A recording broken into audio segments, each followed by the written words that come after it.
Padayon lang ato trabaho. Bahala gamay ra ato kwarta.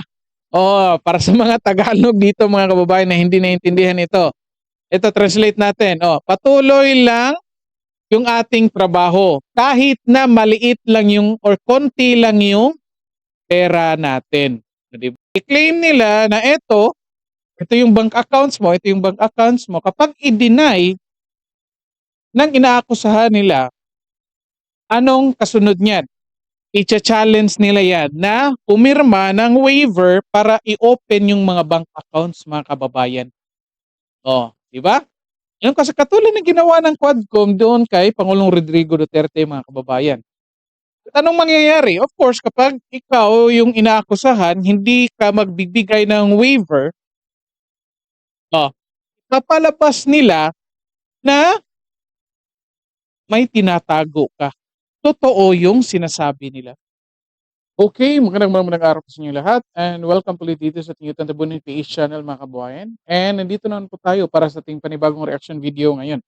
And ito, usapan pa rin po natin itong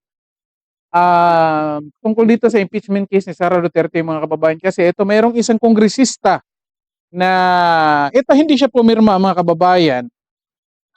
Pero ito, na-appreciate natin itong kongresista nito kasi hindi pumirma. At the same time, naglabas ng statement kung may tinatagong mensahe mga kababayan at dapat nating alamin kung ano yung mensahe niya sa kanyang statement.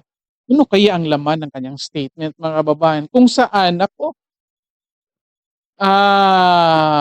mapapamura ka talaga mga kababayan. Anyway, eto. The same time mga kababayan, usapan rin po natin itong mga sinasabi ng mga kongresistang mga solid grounds patungkol dito sa impeachment case ni Sara Duterte. Naku mga kababayan, ngayon ko lang nalaman na itong mga kongresista pala nagluluto pala ng chapsoy doon sa Congress mga kababayan. Akala ko gumagawa sila ng batas. Naku, chapsoy pa lang ginagawa nila mga kababayan. Ito, pakinggan natin. Again, pakinggan, tingnan niyo itong video hanggang sa huli kasi ipapakita ko kung sino yung kongresista mga kababayan na may naglabas ng statement na may tinatagong mensahe. Okay? So ito tingnan muna natin, analyze muna natin kung anong mga grounds dito ang pina-file na sinasabi ng mga kongresista na matibay. At tingnan natin. Okay? Kahit sa level natin, kahit sa level ng mga tao, mga ordinaryong Pilipino na hindi abogado mga kababayan. Gamitin lang natin yung basic common sense natin mga kababayan. At of course, kahit hindi tayo abogado, maintindihan natin yan. Okay, eto, tignan natin. Galing ito sa Billionaire News Channel mga kababayan. Eto. Articles of impeachment. Number one, conspiracy to kill the president, the first lady, and the speaker. So would you say that this is an impeachable offense, or would this have been covered by a local law, like filing? Because remember, there was already a complaint filed in the, I think, local, and I think NBI held an investigation, but it seems like no criminal case was filed in relation to this supposed conspiracy to kill the president. For the first, bago natin pakinggan yung sagot niya mga kababayan, kasi itong nag-interview, mga kababayan, kung mali yung, kung tama yung pagka-remember ko, ito, abogado din to mga kababayan. At the same time, again, kung tama nga yung pagka-remember ko, naging yan, nung batch nila, naging top yan siya. Kaya nung naging top yan, may kumuhang isang politiko dyan. Hindi ko lang matandaan kung si Pangulong Rodrigo Duterte or si Pangulong Pinoy. Hindi ko lang matandaan talaga. Basta alam ko, abogado yan, abogada yan.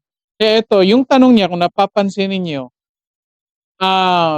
tinrap niya dito itong dalawang kongresista mga kababayan kasi nga, ito yung sinasabi mong grounds. Di ba? Pwede mo namang i-file to ng under local mga kababayan kasi nga conspiracy. At the same time, of course, alam natin mga kababayan na imbestigahan na yan ng DOJ. At anong nangyari? Until na wala pang update mga kababayan. Kasi nga, nahihirapan sila dito. Anong sabi ni anong sabi ni Ombudsman Martires diyan, mga kababayan? Ako, walang silbi yan, mga kababayan. First ground pa lang. Tingnan natin anong sagot dito ng mga kongresista. First ground, Karen, Attorney Karen, we anchor that under betrayal of public trust because our appreciation of that for the second highest official of the land to articulate a threat to the life against the highest official of the land, the wife of this highest official, and the fourth highest official of the land, that would be a betrayal of public trust. No? Of course, we understand that if this threat will be executed, no one else will succeed to the president but the vice president. And having manifested this kind of demeanor, the question now is whether or not she's still worthy of the trust of the public. And in the impeachment complaint, it was our stand that there's a sufficient basis for betrayal of public trust because of the threat that she articulated during that night when Attorney Zulaika Lopez was detained in the House of Representatives. Nako, mga kababayan. I-comment kayo dyan kung anong masasabi nyo dito sa palusot dito ni Congressman Luis Tro, mga kababayan. Threat daw is equivalent to betrayal of public trust. Paano yun? Paano naging betrayal of public trust yun? Kung gagawa ka ng threat, sabihin natin threat kasi ito yung claim nila. Kasi nga, questionably pa yun kung threat ba talaga yun, mga kababayan. Pero again, accept natin na talagang threat yun. Accept natin yung idea nila na talaga threat ito. Again, kung talagang threat yan, paano mo masasabi na kapag yung tao gumagawa ng threat, mayroon ng betrayal of public trust? Paano mo yun maiko-connect? Hindi ba pwede kapag nag-threat ka at the same time, trustworthy ka pa rin, mga kababayan? Ito, halimbawa, sa bahay ninyo, nagagalit ka sa kapatid mo. Gagawa ka ng threat. Sabihan mo yung kapatid mo, sige, wag mo ibigay sa akin yung pera, susuntukin kita. Threat yun, di ba? So tingin niyo ba yung kapatid na naggumawa ng threat, hindi na trustworthy, mga kababayan? Mag-comment kayo dito. Kung anong sa tingin niyo dyan. Naku, tingnan niyo kung anong klaseng mag-isip itong mga kongresista natin, mga kababayan. Para lang mayroong masulat doon sa grounds for impeachment, ito na, ginawang chapsuy, mga kababayan. Threat is equivalent to betrayal of public trust. Ito pa, sinasabi niya na if the threat is executed, of course, yung papalit vice president. Of course, alam naman nating lahat, mga kababayan, kung anong statement ni Sara Duterte, mga kababayan. Ako, delikado ito. Kasi baka doon sa impeachment trial, mga kababayan, puputol-putulin yung mga statements ni Sara Duterte. Aalisin yung sinasabi niya na pagpapatayin ako, yun. Kasi yun yung statement ni Sara Duterte, di ba? Na pag mamatay ako or kapag pinatay ako, may inutusan akong assassin. Naku, kung ako yung assassin, mga kababayan, at napatay na yung nag-utos sa akin, ako, bakit ko pa gagawin yung inutos niya sa akin? Patay na naman yung nag-utos, hindi naman niya malaman kung ginawa ko or hindi yung inutos niya, di ba? Maghihirap i-prove niyan, mga kababayan, na isang threat is equivalent to betrayal of public trust. Mga kababayan, anak ko, chapsuy talaga itong grounds nila, mga kababayan. Patuloy natin. And going to the second ground, malversation of 612 million in confidential funds. Do you think there's any sufficient ground for this, considering that the Commission on Audit has not concluded its own investigation or audit of those funds? Well, Itong si ano talaga, magaling din magtanong talaga ito eh, abogado talaga. Kailangan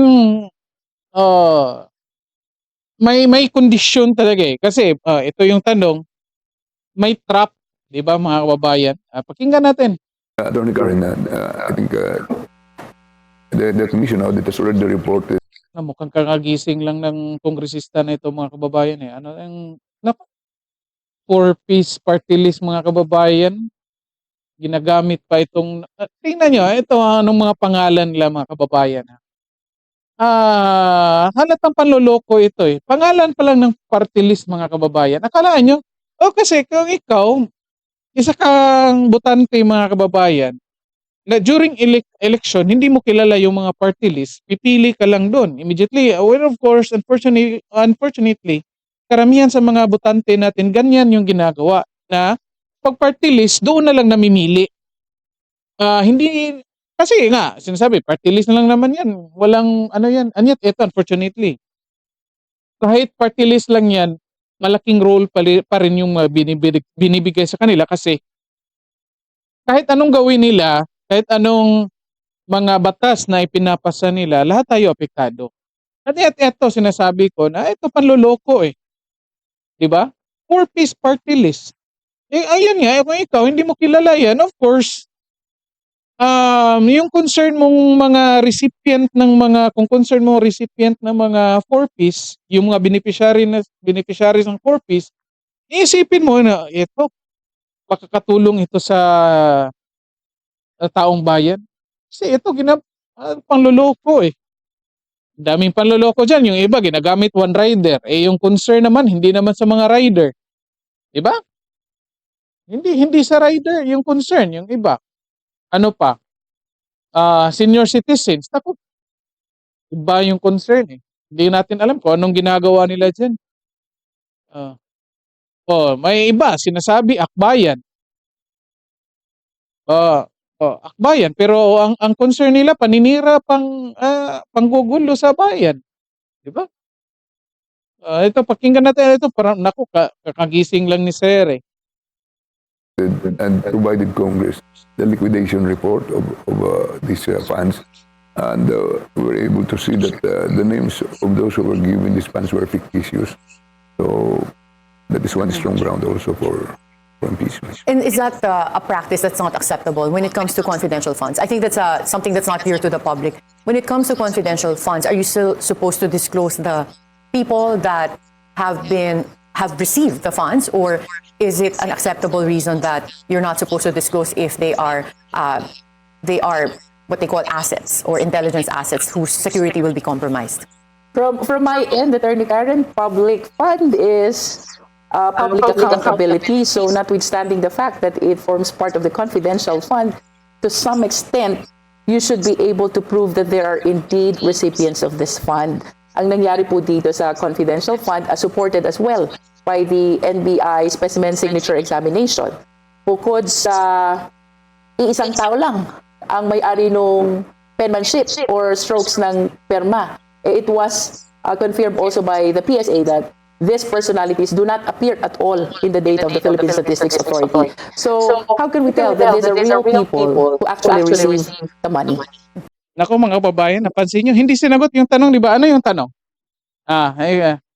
Simple lang yung tanong mga kababayan. Hindi ba ito practice normally ng mga tao patungkol dyan sa confidential funds? Kasi nga, part ng confidential funds from the term itself, hindi pwede ilabas kung sino-sino yung mga tumanggap ng pera galing sa confidential funds kasi ito yung mga taong nagbibigay ng mga confidential informations. Napakasimpleng tanong mga kababayan. Hindi ba ito practice? Yes or no lang? Naku, pwedeng i-contempt ito. Nasa Quadcom itong dalawa. Contempt ito eh. Napakasimpleng tanong, hindi sinagot. Nagpapakita lang na ito, kahit itong dalawang abogado na itong mga kababayan na kongresista, hindi alam kung anong ginagawa dyan sa intelligence gathering mga kababayan. Halatang hindi alam talaga. Doon lang sila sa ground or sa theory or sa principle na public funds needs public accountability. Kaya nga pinirmahan ni Sara Duterte yun kasi namin niya sila ang naggamit dyan. Naku, ang hirap. Again ha, hindi tayo abogado mga kababayan. Yet ito nakikita natin ako parang bababasura ito. Again, kung unfortunately mga kababayan, itong impeachment, partly political kasi ito eh. According to numbers, hindi talaga totally according to evidence, according to arguments mga kababayan. Well, kung tayong mga nagmamasid, nagbabantay mga kababayan, tinitignan at magsusubaybay tayo dito sa impeachment case, kung makikita talaga natin na walang kasalanan si Sara Duterte, of course, pwede tayong gumawa ng hakbang patungkol dyan kapag i-impeach nila ito talaga, convict nila si Sara Duterte. Okay? Yet, yun nga, based on numbers naman talaga yan, karamihan dyan. Nakita na natin yan, lalo na doon kay Renato Corona, mga kababayan. Diba? Yun nga sinasabi nila, yung kay Renato Corona, in-impeach siya kasi yung desisyon niya pumabor doon sa mga farmers, hindi doon sa mga Aquino. Tungkol doon sa lupa, mga kababayan. Kaya nagalit si Pinoy, in-impeach nila. Okay? So ito mga kababayan, ang hirap nako, ang hirap. Kahit sabihin mong falsification of documents, ano pang tawag diyan, yung gumagamit ka ng falsification of identity, anong tawag diyan?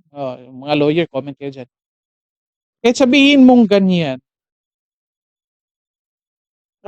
tanong natin grounds po ba yan for impeachment case or for impeachment offense? Most likely hindi kasi hindi nila ginamit dito mga kababayan. Yung ginamit nila malversation of confidential funds. Paano mo masasabi yon? Paano mo masasabi na maling paggamit ng confidential funds? In the first place, hindi mo nga alam kung saan ginamit. Nako. Okay. And next round would be bribery and corruption at DepEd. Can you elaborate further on this? For the third round, I believe that it is because of the admission of the 3 DepEd officials that indeed mayroong payola na umiikot sa Department of Education. Of course, we understand that is a violation of the law on bribery and corruption. No, for us, our take on that is it can be considered also as a betrayal of public trust. For that matter, three officials Yes. of DepEd admitted to have received this payola from her office. And Sir, pwede ka na hindi magsalita, sir. Matulog ka na lang ulit, sir. Inuulit mo lang yung sinasabi ni Congressman Luis Troy. Tulog ka na lang, sir. Nako, parang nakadisturbo talaga ito. Binili na rin yung news channel sa iyo eh. Ang parang mahimbing pa yung tulog mo. Ginising ka eh. Nako, mga kababayan. Kung sumubaybay kayo doon sa Committee on Good Government, nako, anong ebidensya nila doon sa pagbigay ng bribery? Yung sobre, mga kababayan. Well, sabihin natin, nakatanggap na talaga. For the sake of argument, mga kababayan, sabihin natin nakatanggap talaga sila. Ngayon, si Sara Duterte ba talaga directly nagbigay doon, mga kababayan? Doon sa 3 opisyal, mga kababayan? Tanong natin. Now, of course, kung sumubaybay kayo doon sa Committee on Good Government, nako, malalaman niyo mga kababayan kung sino yung nagbigay. Di ba? Naku, questionable yan, mga kababayan. then the next would be unexplained wealth and failure to disclose assets. How did this come about? Were you able to have access to bank accounts? The SALN, of course, is publicly available, but how were you able to reconcile undisclosed assets? There are documents which were shared by former Senator Antonio Trillanes during the, I believe, Quadcom hearing, no, about what he claims to be ill-gotten wealth, drug money, things like that, no. And we would like to see as well during the impeachment process whether there will be sufficient evidence to support this allegation. That's why we considered it as well to be part of the ground for the impeachment complaint. Nako, mga kababayan. Ito, ano ibig sabihin niyan? Nilagay lang daw nila yan. Kasi gusto nilang malaman pa at makalap ng ebidensya during sa trial. Naku, di ba usually kapag nag-file ka ng case mga kababayan, dapat inimbestigahan mo na yan. Nagkaroon ka na ng ebidensya at tinignan mo kung may chance ba ng conviction mga kababayan bago mo yan i-file. Ito yun ang ginagawa ng mga kongresista mga kababayan. I-file mo na ito, isali mo na sa grounds, and then later tignan natin kung totoo ba ito. Oh, grabe itong mag-isip itong mga kongresista mga kababayan. And Congressman Jinky, I would just like to have a follow-up question on that because when we say that we'd like to see during this impeachment whether there are sufficient grounds to support this specific allegation, isn't that something that should be dealt with prior to the filing of the impeachment complaint? Kong Nonay earlier raised that. Ito nga sinasabi ko mga kababayan, dapat tinignan nyo na yan, nangalap na kayo ng ebidensya niyan bago nyo isali yan sa complaint kasi ang ipalalabas nito mga kababayan, natatandaan nyo ba? May nangyari na ito dati kay Corona mga kababayan at kay Joseph Ejercito mga kababayan, Joseph Estrada. I-claim nila na ito yung bank accounts mo, kapag i-deny ng inaakusahan nila, anong kasunod niyan? I-challenge nila yan na pumirma ng waiver para i-open yung mga bank accounts mga kababayan. Di ba? Yung kasi katulad ng ginawa ng Quadcom doon kay Pangulong Rodrigo Duterte mga kababayan. At anong mangyayari? Of course, kapag ikaw yung inaakusahan, hindi ka magbibigay ng waiver, papalabas nila na may tinatago ka. Totoo yung sinasabi nila. Naku, nakita na natin yan mga kababayan. Diba? Akalain nyo yan. Ganito. Ang grabe ng mga kongresista nito mga kababayan. Ako, ang laki talaga ng... ako mga kababayan, sa tingin ko, ang laki ng bigayan dito sa kanila. Kasi, bilang abogado, ito, basic ito. Kahit nga hindi tayo abogado, alam natin ito mga kababayan na hindi ito pwedeng gawin.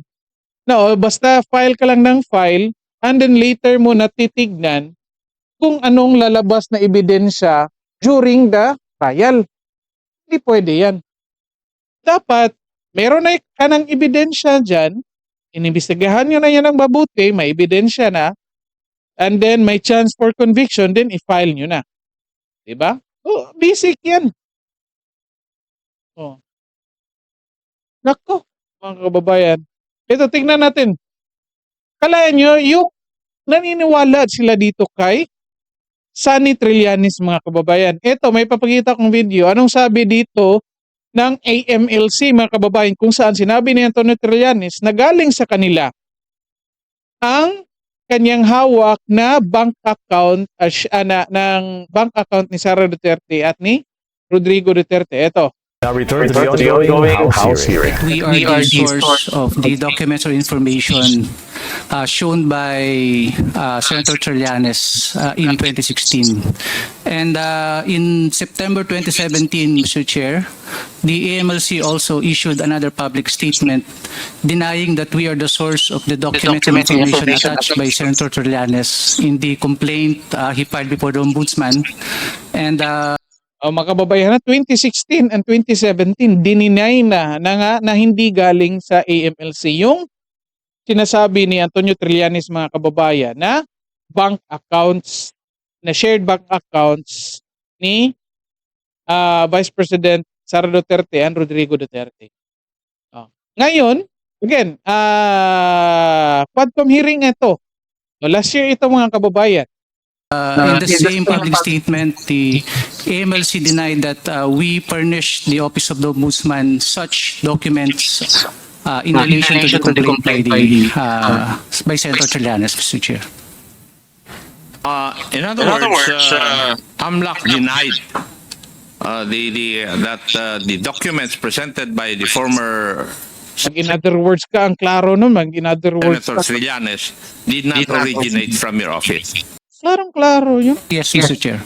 May the Quadcom committee Mr. Chair, Ako, hindi na alam kung anong sasabihin ni Akop dyan mga kababayan. Lanay, balik tayo dito mga kababayan. Diba klarong-klaro yun? Kasi nga, ito yung plano nila mga kababayan na akusahan ka, and then akusahan ka na may ill-gotten wealth ka, may tinatago kang pera dyan sa bangko, and then, i-challenge ka, o sige, buksan mo, magpirma ka ng waiver. Nakita na natin yan. Pirma ka ng waiver. And then, kung hindi ka pipirma, yun nga sasabihin sa'yo na totoo ito, mga aligasyon sa'yo na may ill-gotten wealth ka, may tinatagong yaman ka. Yan kita na natin yung mga kababayan. Again, basic yan. Itong mga abogado na to, alam na hindi yan pwede. Alam nila, anyat ito, naku, kapag nakakibobo pala itong mga pera mga kababayan. Hindi ko alam. Akala ko nakaka-improve ito ng cognitive ability mga kababayan. Kasi nga, pag may pera ka, eksakto yung nutrition mo, may access ka, kaya mong bumili sa mga resources na kailangan mo para mag-improve yung cognitive ability mo. Pero ito pinapakita mga kongresista mga kababayan, nakakabobo talaga yung pera mga kababayan.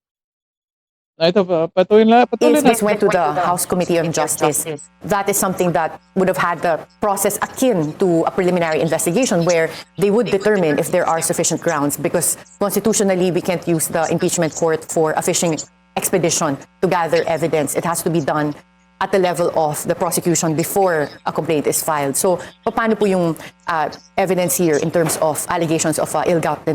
Mga kababayan, di ba? Ito tama, ito sinasabi ng abogado. Ito yung tinanong niya. Di ba hindi pwede yan nga doon ka lang, mga fishing expedition doon sa during the trial? Hindi pwede yan. Well, for the first three grounds, I believe that the evidence is sufficient for the purpose of initiating the impeachment Di ba? Ang layo ng sagot. Kababayan. complaint. For the fourth, I believe that additional evidence has to be provided to be able to come up with a basis for the ill-gotten wealth. Nonetheless, I submit that there are discovery modes which can be resorted to during the impeachment trial. And Yan yung plano, di ba? Klarong-klaro na. Yan yung plano nila mga kababayan. Di ba? Hindi pa nangyari. Of course, alam na natin ito. Nakikita na natin itong plano nila na yan talaga yung goal nila na i-challenge si Sara Duterte ni buksan yung bank accounts nila, at kung hindi siya pipirma ng waiver, hindi niya bubuksan, sasabihin nila, totoo yun. Totoo na may tinatago ka. And of course, yung mga senator, lalo na yung mga kaalyado ng administrasyon, sasabihin, totoo yan. Na kapag hindi mo bubuksan yung bank accounts mo, totoo na may tinatago ka. Nangyari niya kay Renato Corona mga kababayan. Kung natatandaan niyo, comment kayo dyan. Kay Joseph Estrada mga kababayan. Bumoto yung mga yung mga senador na hindi bubuksan yung bank account. Nung nanalo yung karamihan sa mga senador na bumoto na hindi bubuksan yung bank account, yung envelope, nagrally yung mga tao, mga kababayan. Nag-people power doon nung time na yun. Hindi, lumabas si Joseph Estrada, mga kababayan. Kasi technique nila ito, nako, nakikita na natin Kung ito. Nonoy, what's your take on that as a lawyer? Well, that's also my Parang hindi talaga yung si Attorney Karen mga kababayan, hindi nakapaniwala sa sagot dito ni Luistro. Nanong nito natutulog na abogado. Anong ko? my take that the first three impeachment complaints are more than enough. And Hindi yan yung tanong, sir. Yung tanong kung pwede ba yan yung ginagawa nyo na mangalap ng ebidensya during the trial na. we have also a charge on involvement in extrajudicial killings related to the Davao Death Squad. For those reading the complaint, I think during the hearings, committee hearings, it was clear that this related to an investigation on EJ case, which related to former President Duterte's policy on anti-drugs during the drug war. But this was not so much connected to Vice President Sara. So why was this also chosen as a ground for impeachment? You know, Attorney Karen, this is one of the issues which is fondly asked, popularly asked by Filipino people. So we would like to consider that as well to become part of the impeachment complaint for the Filipino people to see whether there's really sufficient basis to include the same thing for the purpose of the impeachment process of the Vice President. But just like what Minority Leader has said, for the first three grounds, we are confident Na, mga kababayan, the same thing pa rin yung gagawin nila, mga kababayan. Oh, the same thing pa rin yung gagawin nila. Oh, ipa-file pa rin kahit walang ebidensya, doon lang mangangalap ng ebidensya during sa trial, mga kababayan. Ako, akalain, nakakabobo pala itong pera, mga that there is solid basis to initiate an impeachment complaint. For the fourth and the fifth, we would like to resort to the discovery mode, which I believe is available during the impeachment trial. on discovery mode during the impeachment trial. Hindi pwede yan. And the sixth would be destabilization, insurrection, and public Ito. disorder. This relates to which specific acts of the Vice President? Attorney Karen, there were a lot of public appearances and rallies where she uttered statements to destabilize our government that can be properly shown during the trial. Ano po, mga kababayan? Tingnan nyo, ito, dito stop muna, ito kasi ito, last part na ito, mga kababayan. Oh, destabilization daw. Grounds for impeachment, destabilization the government. Ikalain nyo yan. Oh, hindi na pala tayo pwede, kung ikaw, Vice President ka, hindi ka na pala pwede magsalita in public at pupunahin mo yung current administration kasi pwede kang ma-impeach. Oh, kaya ito yung ground nila, mga kababayan. Hindi ka na pwedeng magsalita pala. Ito nga, Vice President, hindi pigilan nilang magsalita, mga kababayan. Paano na tayo mga ordinaryong Pilipino? Hindi na tayo, kaya pala itong mga ito yung nangyayari ngayon sa Tri-Committee, mga kababayan. Pinipigilan tayong mag-express kung ano yung sa loobin natin dito sa gobyerno natin. Ito yung ginagawa nila dito kay Sara Duterte, mga kababayan. Kalahin nyo yan, grounds for impeachment. Kung magsasalita ka against the current government. No, comment kayo dyan, mga kababayan. Ito, again, kaya nga nasasabi ko, ito nagluluto ng chapso ito, mga kongresista, mga kababayan. Yung impeachment case, yung mga grounds for impeachment case, mga kababayan, ginawang chapsoy. Klarong-klaro, naging chapsoy ito. Nako, mga kababayan. Na ito na pinakahintay natin, mga kababayan. Sino kayang kongresista na ito, mga kababayan, na naglabas ng pahayag patungkol doon sa pagpirma ng impeachment case laban kay Sara Duterte. Etong tao, itong kongresista na ito, hindi ito pumirma, mga kababayan, yet, nako, may inilabas na mensahe, na statement na may tinatagong mensahe, mga kababayan. Ito, tingnan natin, sino ito? Ito, idol natin tong lahat kasi kamukha ko ito, mga kababayan. Ito, tingnan natin. Ito si Ormoc, Representative, Leyte Representative Richard Gomez, mga kababayan. Of course, ito, palakpakan natin. Palakpakan natin, mga kababayan, kasi hindi yan pumirma. At the same time, kamukha ko, mga kababayan. Then, yung pangatlo na nga, ito, basahin natin kung anong statement niya dito, mga kababayan. Kasi may nakatagong mensahe ito, itong statement niya, mga kababayan. At ito, tingnan natin. Kailan ito? February 8, 2025 ito, mga kababayan. Basahin natin, ha? Ang liit. Teka lang. Anyway, ito. Basahin ko na lang para sa hindi mahirapang bumasa. Okay, ito. Leyte Representative Richard Gomez stays out of VP Sara Duterte's impeachment complaint. Na Leyte 4th District Representative Richard Gomez. Oh, by the way, mabuhay kayo dyan. Sa Leyte 4th District, yung kongresista ninyo may paninindigan. Congratulations sa inyo dyan. Hindi katulad doon sa Cagayan de Oro City, 1st District, nako. Si Suwan, Lordan Suwan, mga kababayan, pumirma kasi daw. Kung hindi siya pumirma, magiging oposisyon siya at mahirapan na siyang humingi ng pondo, mga kababayan. Nako. Ito, congratulations dyan sa Leyte 4th District. May panindigan itong representative ninyo. Ito, opted not to sign the impeachment complaint against Vice President Sara Duterte, standing apart from more than 200 lawmakers who have endorsed the measure. While the complaint has gained traction, Gomez has remained focused on his legislative work. Oh, very good. Naku, palakpakan ulit, mga kababayan. Naku, hindi lang kami magkamukha nito, mga kababayan. Pareho din kaming may panindigan, mga kababayan. Ito, prioritizing service over political maneuvering. Ako pala, pang-translate si Richard Gomez. Naku, kamukha ko itong kambal ko, mga kababayan. Ang galing. Ito. Ito yung mensahe niya, mga kababayan. Ito, importante ito.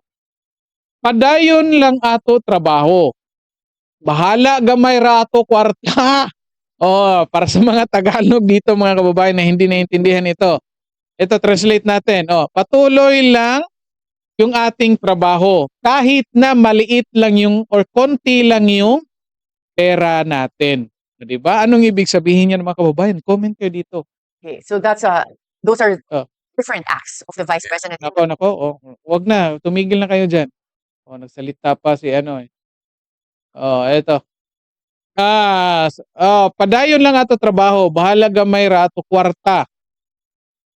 Daghan man paagi makahatag ta di kalidad nga serbisyo sa mga tao. Di ba? Maraming paraan para makapagbigay tayo ng anong di kalidad? Comment nga kayo dyan, anong Tagalog ng di kalidad? Or quality. Basta quality, mga kababayan. Quality na serbisyo sa ating mga mamamayan. Okay, di ba? Again, basahin natin ang buo.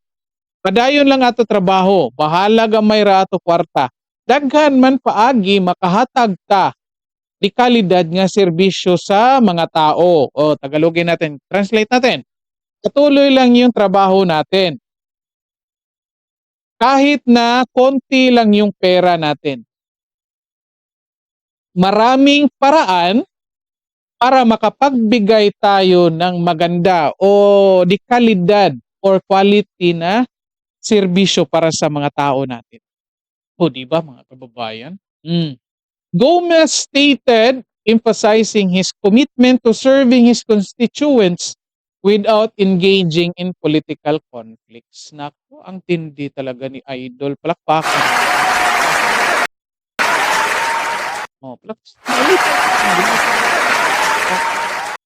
Ang tindi niya. Ito, kamukha ko ito, mga kababayan. Kung gusto niyo malaman yung totoong pagmumukha ko, tignan niyo lang ito si Richard Gomez, mga kababayan.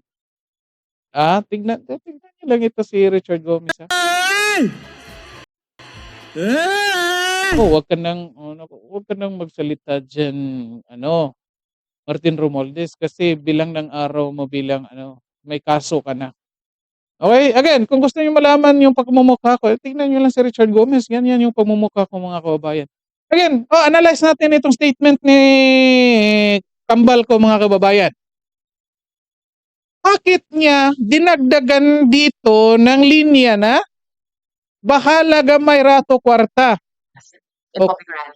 Kahit na maliit lang yung pera natin.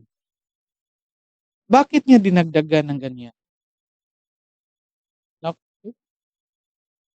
Comment kayo dyan, mga kababayan, kung anong ibig sabihin dito.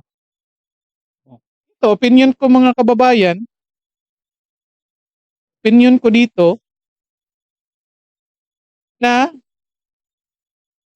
naku, may nagkakaroon talaga dito ng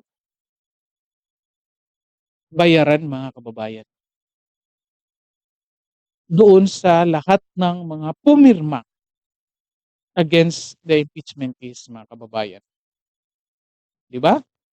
Kasi of course, ito confirmation ito doon sa sinasabi ni Lordan Suwan, mga kababayan, na kung magiging oposisyon siya, mahihirapan na siyang humingi ng pondo. Dito, mga kababayan, tinanggap na ni Richard Gomez dahil hindi siya pumirma, tinanggap na niya na hindi siya magkakaroon ng pondo. And yet ito, ginagarantiyan niya sa tao sa Leyte 4th District na kahit wala siyang pera, pwede pa rin siyang magbigay ng quality na work, mga kababayan. Naku, palakpakan talaga dyan.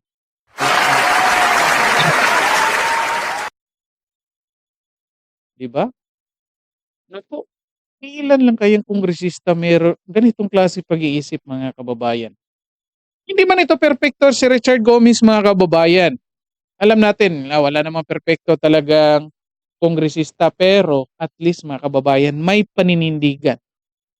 Hindi nabibili ng pera. Nako. O yung iba, kayo dyan, sa distrito ninyo, ano yung kongresista ninyo? O lalo rin dyan sa Cebu. Kayo dyan, mga taga Cebu. O, ang mga anong district yan? Yung mga may pasabi-sabi na Idol Sara Duterte. O, di ba? Yung may pasabi-sabi na, o Sara, ikaw lang pag-asa namin. Ran Sararan, may paganon-ganon. O. Sino pa? Sino pa yung iba? May papapicture-picture pa. May pataas-taas kamay pa, may pa Duterte fist. Di ba? Eating dinner with my idol, Sara Duterte. Yan. Sino yan ganyan? Kayo dyan, mga taga Cebu. Hoy, tingnan nyo yung mga kongresista ninyo. Umayos kayo dyan. Pumili kayo ng mabubuting tao na magiging kongresista ninyo na tunay na magre-represent ng boses niyo dyan. Okay? So dito na lang po muna tayo, mga kababayan, and then paki-like and share ng video natin, and then paki-subscribe na rin. Okay? So maraming salamat sa lahat at magandang araw sa inyo.